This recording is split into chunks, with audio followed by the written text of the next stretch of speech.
What's up? My name is Kevin William Lee. It's good to be here from Scranton, Pennsylvania. Good to be here in Maricopa. Well, let me slow it down. I live in Tucson now. Yeah. Boo! You got stuff to do there. Where was this fucking place when I was a kid, man? Yeah. I'd have gone through like 12 girlfriends with this fucking joint. I've been living in Tucson now, man, for about 8 years. I love it. My family, who's never come to visit, in their mind, I live near the last gas station for 200 fucking miles. Like I live in some adobe hut, and I boil scorpions, and I make necklaces out of them, and I track animals and shit now, you know? So, Gavin, where are we at?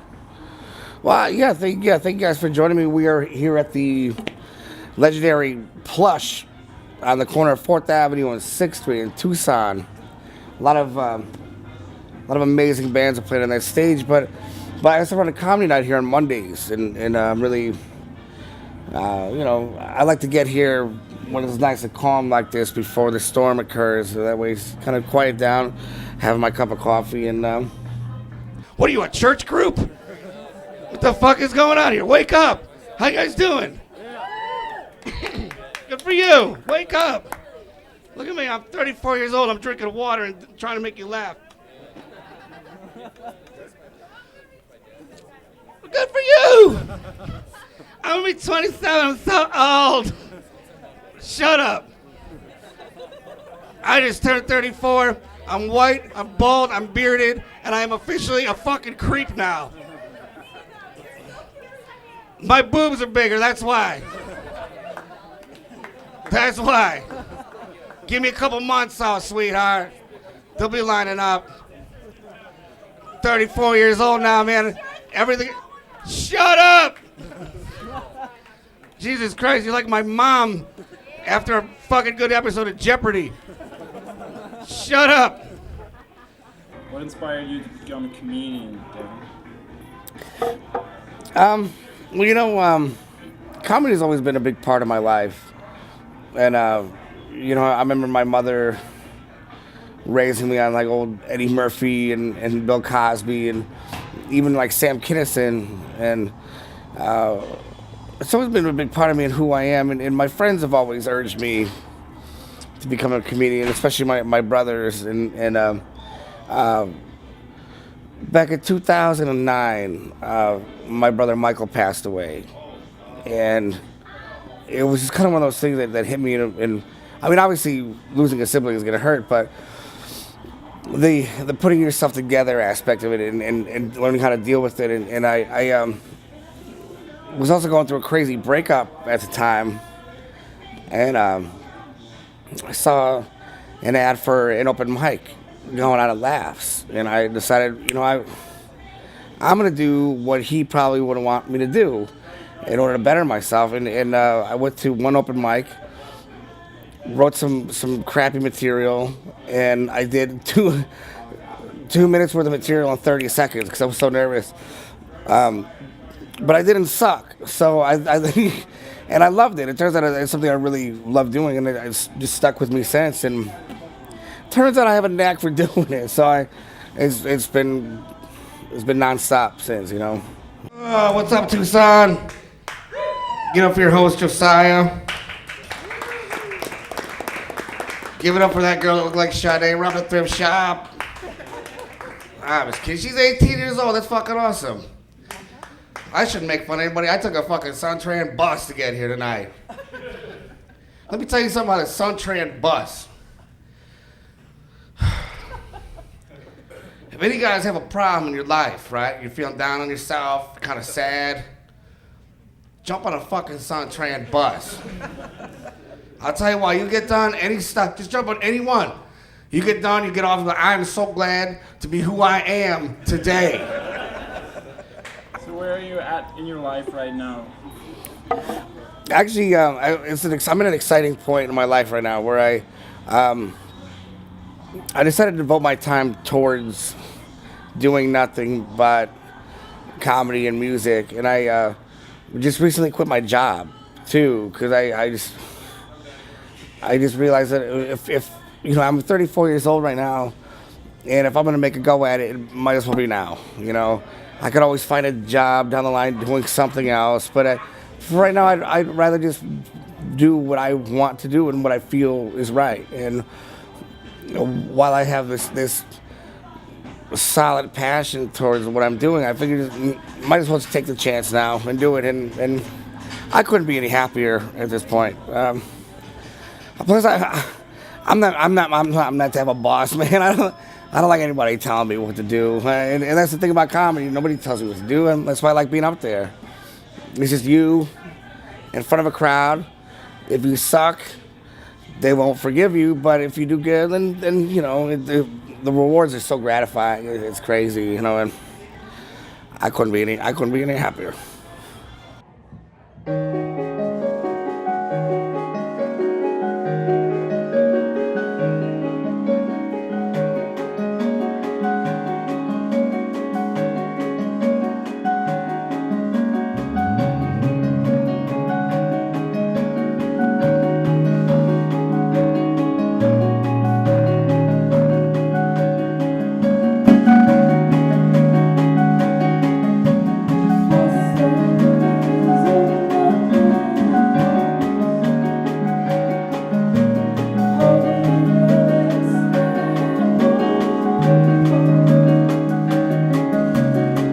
I took, I took a Suntrain bus. I sat between a guy who smelled like he farted on a tennis ball and a guy over here who's speaking fluent squirrel. And I'm so glad to be who I am today. On top of that, there was a mother and her son was like, "Mom, it's kind of warm out today. We should go swimming." And his mom said, "You know I can't because I have stitches on my pussy." Ding, get me the fuck off this thing. I am so cleansed.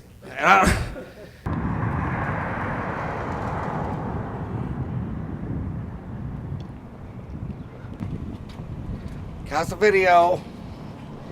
One of my favorite places here.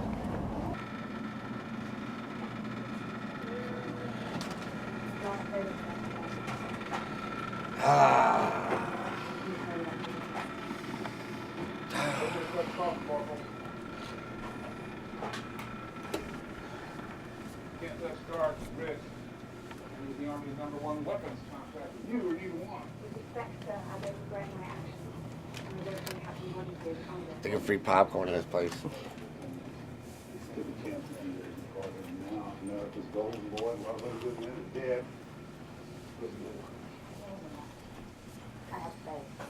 Well, I hope that's a big comfort to you when they shut this division down.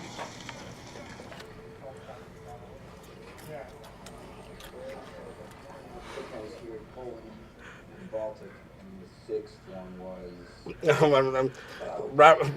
That's like Robert De Niro does James Dean. west of the Maginot Line. Well, guy.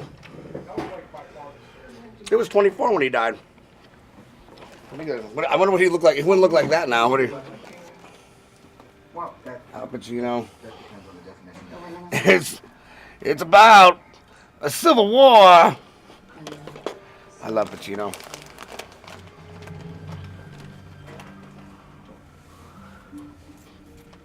Started getting into like, you know, now that I have a girlfriend and stuff, I started getting into like science fiction kind of things and action-packed, you know, comic booky type of things, and I'm beginning into like X-Men, but I'm realizing like it's kind of messed up because Professor X, right? He's running a school of mutants for years, kids with different abilities, but nobody can fix his back. It's kind of weird. Even give him a wheelchair too, like a flying wheelchair. What's that? Pit my wheelchair. There's so much new stuff coming out. It's crazy, you know. I haven't even heard of any of these things. I'm a big Stallone fan too. Bullet to the head. Revenge never gets old. Bullet to the head. Look at it. I didn't even know about this. Look at him. I'm wearing my good polo and get shot at. Stallone hits hard. I didn't even know this was out.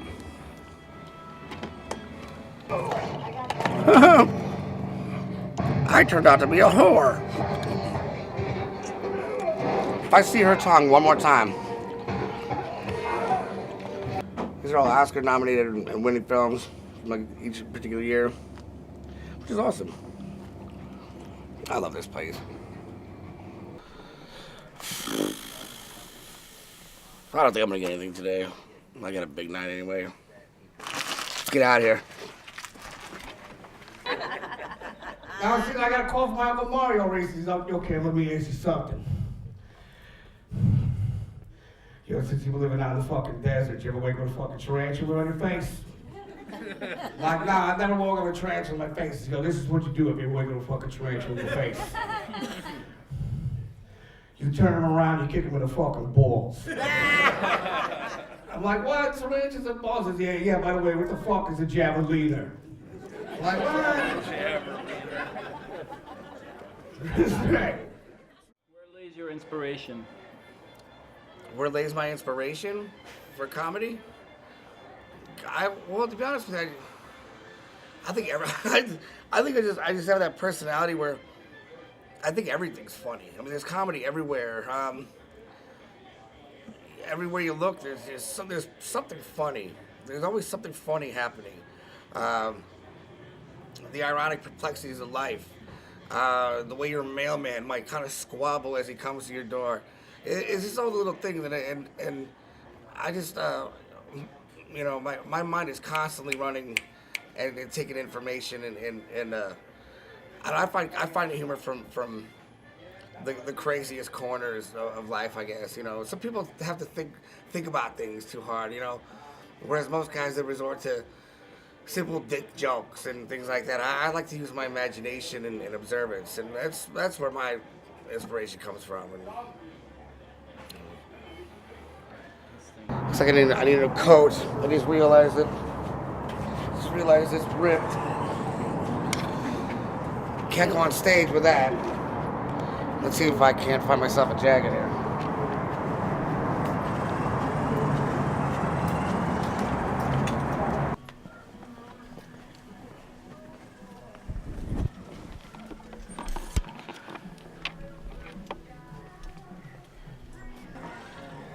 I saw this interview with Paul Rudd once, and he was talking about he used to go to thrift shops to buy pants, but his father was like, "Why would you want to wear pants that somebody else farted in?" You know.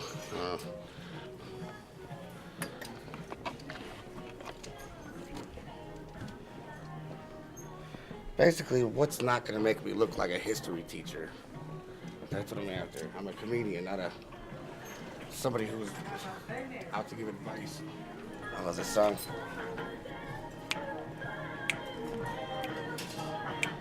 It's like stuck in, every time I go over here, it's like immediately stuck in the 80s. I think my mother bought me like 5 of these when I was a kid. Me and my brothers were the same ones.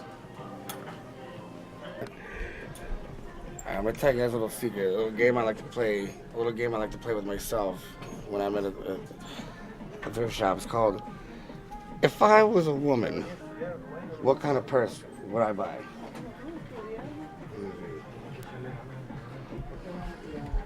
Oh, there we go.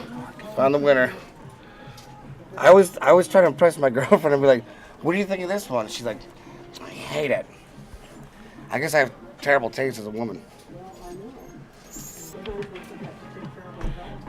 Yeah. There's only one. What happened to the other one? Oh, you. What are you doing? You filthy little whore. What are you hiding for? No. Well, that's actually kind of neat. Kind of like the one next to it, yeah. It's, I needed a new giant ear. So I think that's...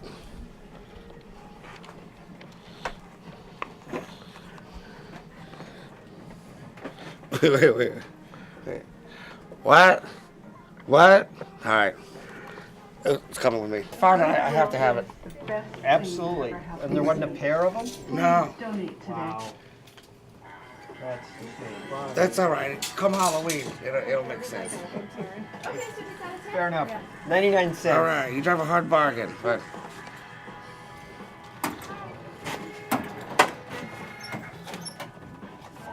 You want a bag? huh? So you're originally from Scranton and you came to Tucson 15 years ago. Could you tell something about that transition, your past and your future and your present?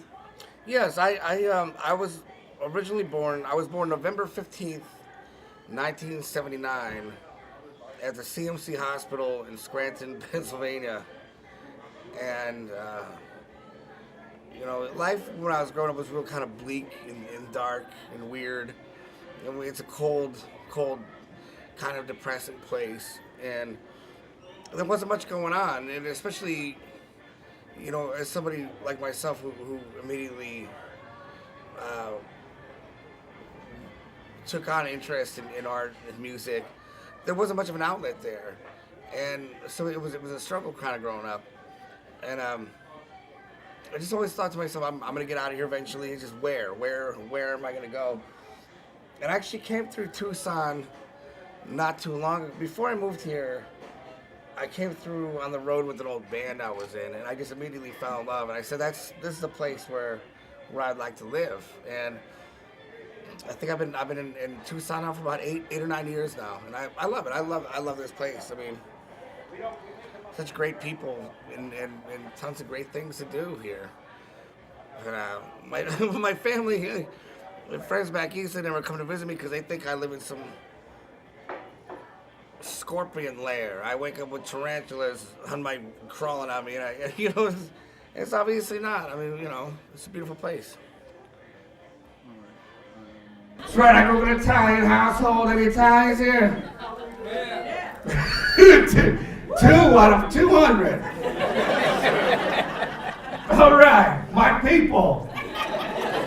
They serve calamari, all you can eat pasta here. There's 2 Italians.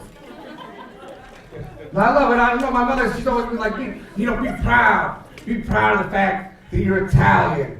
And I'm like, oh yeah, I'm proud to be part of the race of people who brought food and culture to this new world. But every time we're portrayed in the movie, we're either a mobster or a retarded boxer. You know what I mean? What's that? Like, how can you get to see like an Italian Han Solo or some shit? You know? Any Star Wars fans here? Imagine like a big greasy Han Soliano. You look at Princess Leia. Get in the fucking Falcon. Now get that lightsaber away from me, okay? Those are for fakes, alright? You know what I got right here? It's called a laser gun. You ain't gonna find one of those in Brooklyn. You know I got it? You know where I got it? You know where I got it? Fucking space! How would you describe the comedy scene in Tucson? The comedy scene in Tucson is just, it's kind of, I would describe it as a flower that's starting to bud, kind of, you know. It's taking a while, but when I first started, it was pretty much primarily just laughs comedy, that's it. And basically, you know, when you start, they give you 2 minutes a week, and I remember thinking like, well, there has to be something else. And I remember speaking to a couple here at Plush once on the patio, and they were like, well, you know, we want to go to Laughs and check it out, but you know, we don't ride our bikes there. It's a little too far. So I got the idea that, you know, I'm going to bring it to downtown. And I tried several bars up and down the avenue. And eventually I spoke to Micah and Mr. Heads and got things going about 3 years ago. And then I finally got stuff going on here at Plush maybe about a year ago. And so it's starting to really grow. And I mean, so far I've had guys like Doug Stanhope and Augie Smith here, and I mean, people are starting to recognize it as maybe a legitimate form of alternative means of doing comedy. So you know, it's new, but it's getting there. You know, it could be worse. You know. life is crazy for me. Everything's creepy now. I'm 34, I'm bald, I'm bearded. I like Girl Scout cookies. But when I buy Girl Scout, look at me, when I buy them, I'm a fucking creep. And I try to be nice. I'm so nice to these little girls, but to them I'm like Buffalo Bill from Silence of the Lambs or some shit. Does it have Samoas? Oh, good. It puts the Samoas in the basket. Does it have Thin Mints? Oh, good. It puts the Thin Mints in the basket.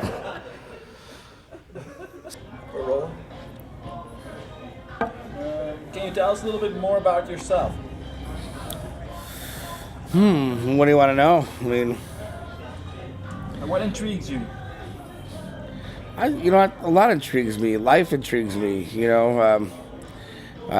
Waking up intrigues me. Just everything. Science, humanity, people. I mean, life is so interesting, and I think people take it all for granted. I mean, there's so much to do as long as you have willpower and imagination. And the way you can live your life out is amazing. You set your goals towards things. I think a lot of people they victimize themselves and they get thrown in this pit of depression and ill motivation and I don't know. I just feel fortunate to be who I am. The people I have in my life and the decisions I've made so far. I think waking up intrigues. That's being alive is the thing. Aside from that, I don't know. Hopefully, I can keep this mentality down the line. I'm always afraid that someday I'm just gonna lose my shit, and I just snap and become somebody else. But until then, I don't know. I don't know. I think everything's beautiful and wonderful. How would you describe your philosophy around comedy? My philosophy of comedy is that definitely, if you were to be a good comedian, you would probably have lived a fucked up life. I mean, I think to understand comedy is definitely to understand pain. And if you had some life where everything was handed to you and everything was good, then you probably have no business being a comedian, because I don't know, it's just that duality and everything. And my philosophy of comedy is basically, I mean, you have to understand pain. You have to understand what it's like to be at your lowest and to pick yourself back up again, because it's really an art that takes strength in so many ways. And if you can't cut it that way, then it's not going to work, I look at a lot of good comics and I think he's probably had some sad shit going on in his life, you know what I mean? But I don't know. Well, so did I. Well, here I am. Swear, I feel so creepy these days. I swear, my spirit animal is Pee Wee Herman. That's sad. I thought I was gonna be cool as shit when I was growing up, because my hero was the Fonz. You guys remember the Fonz? Yeah, he was my hero. That's right. But then I got old enough to realize the Fonz in real life is just some short little Jewy nerdy guy named Henry Winkler. And it makes sense now. Fonzie was a Jew, it's all right, but he was. You never saw him mixing meat and dairy products in the Happy Days, did you? Did you ever see the Fonz pay for anything on Happy Days? No, he just hit shit and got what he wanted, right? He lived in a secret room above the Cunningham's garage. Can you imagine like the Diary of Anne Fonzie?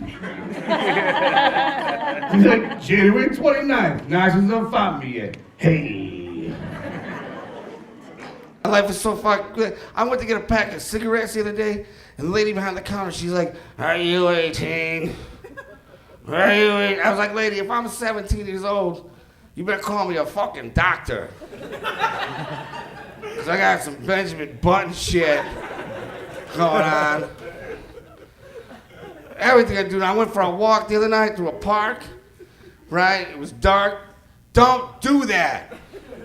But it was dark, and I'm walking through a park, and I'm like, shit, I hope I don't bump any creeps while I'm walking through this park. I realize I'm a fucking big guy who's sweaty, and I'm in a hoodie, and I'm making noises. I'm like, oh, s'mores.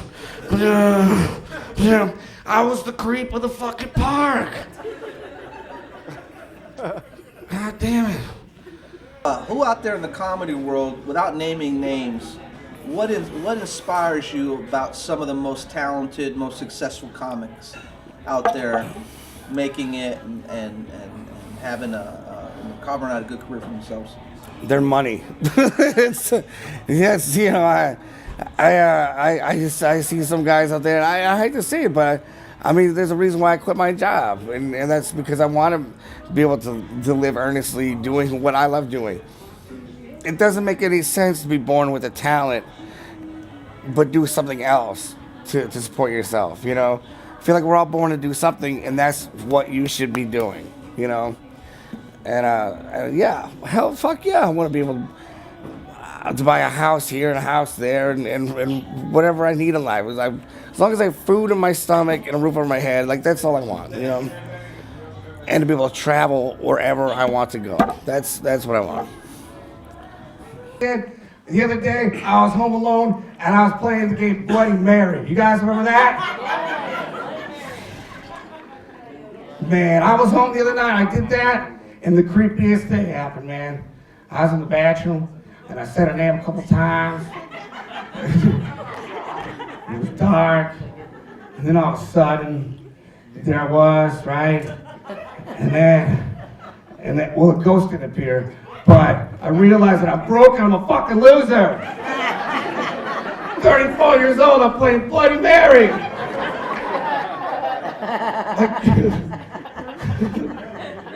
My girlfriend's at work thinking I'm doing the dishes and shit. And what if it happened? What if it came true? How do I explain that, you know?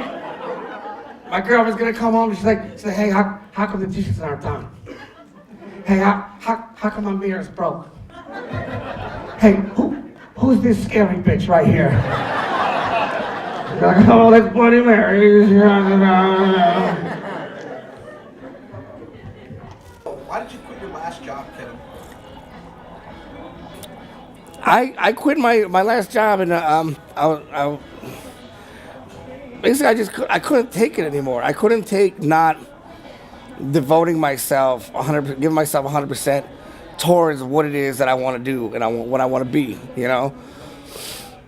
And I was telling before, I'm not meant to have a boss. I'm not meant to have anybody tell me what to do. And it just, I got so sick and depressed after a while because you go from these nights, these awesome nights where you're performing and you do a great job and people are loving it, only to turn around and have to go to sleep and wake up and go somewhere where these guys are following you around with clipboards and trying to tell you that that your performance isn't adequate enough. You need to do more. You need to do more. We need to get these numbers up.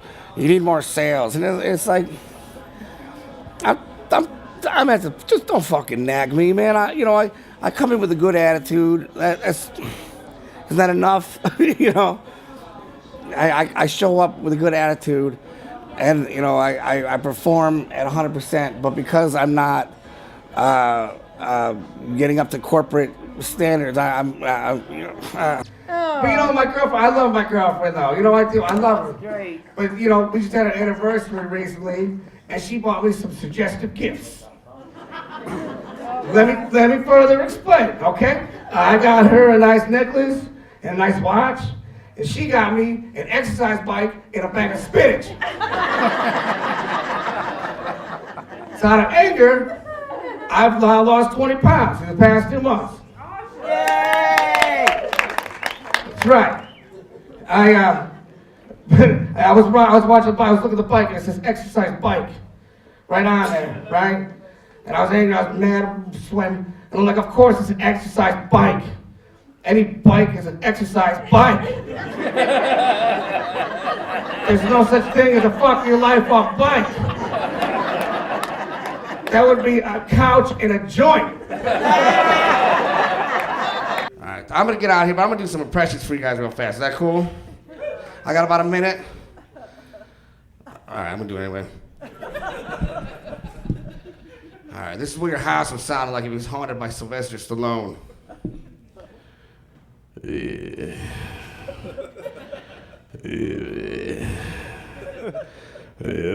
right? Boo. This is Aaron Neville if he did the soundtrack for Friday the 13th.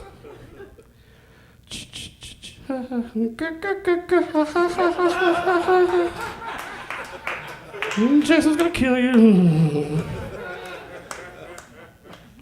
This is Tommy Lee Jones if he was Smokey the Bear.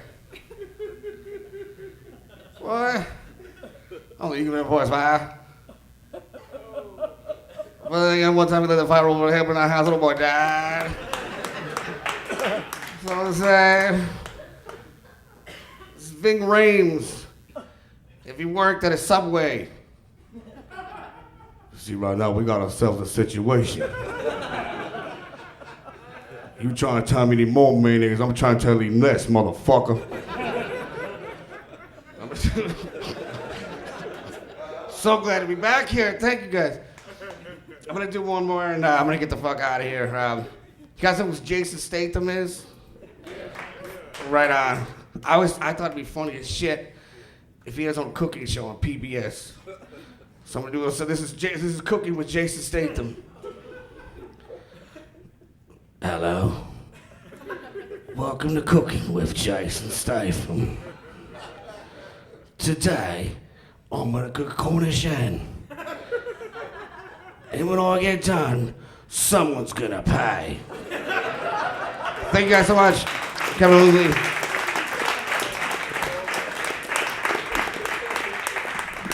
Kevin William Lee, give it out. Killing it.